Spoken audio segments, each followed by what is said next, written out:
সুপ্রিয় শিক্ষার্থীরা কেমন আছেন আপনারা সবাই? আমি আজকে আপনাদের জন্য নতুন আরেকটি ভিডিও নিয়ে এসেছি। দেখতে পাচ্ছেন ভিডিওটি হচ্ছে মৌলিক সংখ্যার উপর তৈরি করা। আমি আজকে আপনাদেরকে দেখিয়ে দিব আসলে মৌলিক সংখ্যা কি এবং মৌলিক সংখ্যা কিভাবে বের করতে হয় এটির উপরে আজকের এই ভিডিওটি। তাহলে আমরা প্রথমে জেনে নিই মৌলিক সংখ্যা কাকে বলে।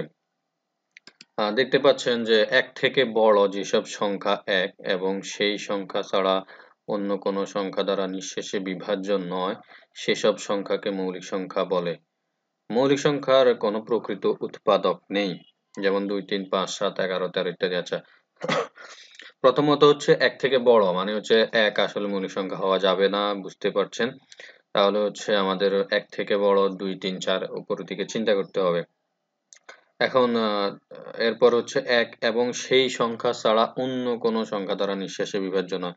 অর্থাৎ আপনার ওই সংখ্যাটিকে যদি আপনি ভাগ করেন, নিঃশেষে বিভাজ্য মানে হচ্ছে এটার কোনো ভাগফল থাকবে না।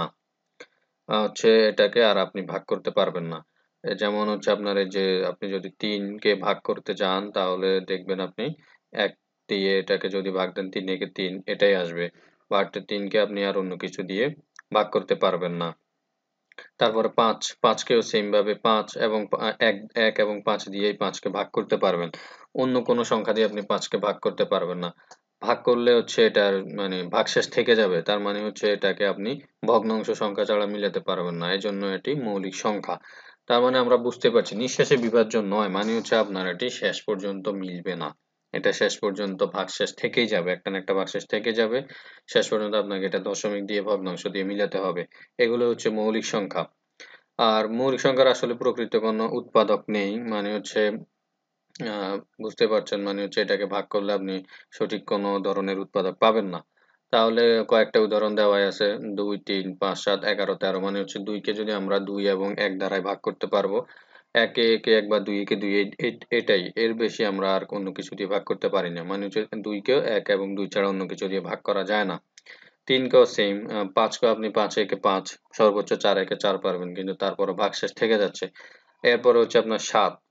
৭ কেও আপনি ৩ দ্বিগুণে ৬ এর বেশি পারবেন না। তারপরও শেষে ভাগশেষ থেকে যাচ্ছে। তার মানে বুঝতে পারছেন আপনার আ এই সংখ্যাগুলোকে আপনি ভাগ করলেও শেষে ভাগশেষ থেকে যাবে। এগুলো নিঃশেষে বিভাজ্য হবে না। মানে হচ্ছে নিঃশেষ মানে হচ্ছে একদম শেষে, বিভাজ্য মানে ভাগ করা যাবে এটাই। মানে নিঃশেষে আপনি শেষে ভাগ করতে পারবেন না। এটাই বোঝানো হচ্ছে। তার মানে হচ্ছে এই সংখ্যাগুলো হচ্ছে মৌলিক দেখতে পাচ্ছেন একটা চার্টে দিয়ে রাখা আছে। সীমা মৌলিক সংখ্যা মোট কতটি? মানে হচ্ছে ১ থেকে ১০ পর্যন্ত মৌলিক সংখ্যা হচ্ছে ২, ৩, ৫, ৭ মোট ৪ টি মৌলিক সংখ্যা আছে ১ থেকে ১০ পর্যন্ত। এরপর আছে আপনার ১১ থেকে ২০ পর্যন্ত হচ্ছে আরো ৪ টি ১১, ১৩, ১৭, ১৯ এই কয়েকটি মৌলিক সংখ্যা। ২১ থেকে ৩০ পর্যন্ত হচ্ছে ২ টি ২৩ ও ২৯। ৩১ থেকে ৪০ পর্যন্ত হচ্ছে আরো ২ টি আছে ৩১ ও ৩৭।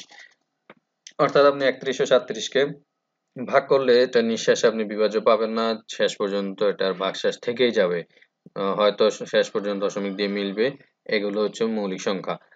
আমরা আগে হয়তো অনেকে মনে করতেন ৩৩, ৩৫ এগুলো হতে পারে। না ভাই।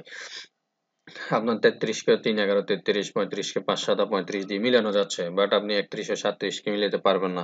৪১ থেকে ৫০ পর্যন্ত আরো ৩ টি আছে ৪১, ৪৩, ৪৭ এগুলো হচ্ছে আপনি ভাগশেষ করলে ভাগশেষ মিলাতে পারবেন না। এগুলো নিঃশেষে বিভাজ্য নয়। তার মানে এগুলো হচ্ছে মৌলিক সংখ্যা। এরপর আপনার আছে ৫১ থেকে ৬০ পর্যন্ত আরো ২ টা আছে। সেগুলো হচ্ছে ৫৩ থেকে ৫৯। তারপরে হচ্ছে আপনার ৬১ থেকে ৬০ পর্যন্ত আরো ২ টা আছে ৬১, ৬৭। ৭১ থেকে ৮০ পর্যন্ত আছে ৩ টা ৭১, ৭৩, ৭৯ এগুলো। ৮১ থেকে ৯০ পর্যন্ত আছে আরো ২ টা ৮৩, ৮৯। ৯১ থেকে ১০০ পর্যন্ত আছে আরো একটি ৯৭। অর্থাৎ এই সংখ্যাগুলোকে আপনি ভাগ করলে ভাগশেষ পাবেন না। এগুলো হচ্ছে মৌলিক সংখ্যা। মোট সর্বমোট ২৫ টি মৌলিক সংখ্যা হচ্ছে ১ থেকে ১০০ পর্যন্ত। এবার আমি আপনাদেরকে দেখাবো কিভাবে এই ১ থেকে ১০০ পর্যন্ত মৌলিক সংখ্যাগুলো কতটি আছে সেগুলো মনে রাখতে পারবেন। আমরা এর আগে দেখেছি যে ১ থেকে ১০০ পর্যন্ত আছে ৪ টি, ১১ থেকে ২০ পর্যন্ত আছে ৪ টি, ২১ থেকে ৩০ পর্যন্ত আছে ২ টি, ৩১ থেকে ৪০ পর্যন্ত ২ টি, ৪১ থেকে ৫০ পর্যন্ত ৩ টি, ৫১ থেকে ৬০ পর্যন্ত ২ টি, ৬১ থেকে ৭০ পর্যন্ত ২ টি, ৭১ থেকে ৮০ পর্যন্ত ৩ টি, ৮১ থেকে ৯০ পর্যন্ত ২ টি, এবং 91 থেকে 100 পর্যন্ত একটি। এগুলোকে এই 1 থেকে 100 পর্যন্ত কতটি আছে এগুলোকে যদি আমরা সহজে মনে রাখতে চাই তাহলে আপনারা খুব সহজে মনে রাখতে পারেন। সেটি হচ্ছে একটা ফোন নাম্বারের মতো মনে রাখতে পারেন। কিভাবে? যেমন 44 22 322 321 এভাবে, বা মনে রাখতে পারেন 4422 3 22 321 এভাবে খুব সহজে মনে রাখতে পারেন। আরো একটা জিনিস আপনারা খুব সহজে মনে রাখতে পারেন, যে 1 থেকে 100 পর্যন্ত মোট মৌলিক সংখ্যার যোগফল কত? মানে হচ্ছে এই প্রশ্নটি বিভিন্ন পরীক্ষায় এসে থাকে।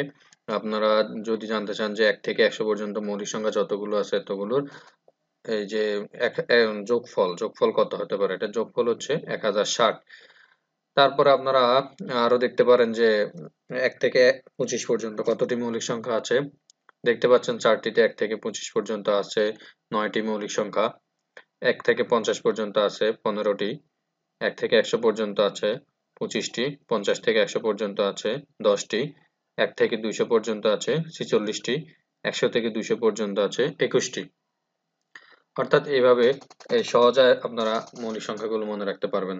তাহলে বন্ধুরা, আপনারা যদি আমার এই ভিডিওটি থেকে একটু উপকৃত হয়ে থাকেন এবং কিছু শিখতে পারেন, তাহলে আমি অবশ্যই আশা করব আপনারা কমেন্ট করে আপনাদের মন্তব্যগুলো জানাবেন এবং আমার চ্যানেলটি সাবস্ক্রাইব করবেন।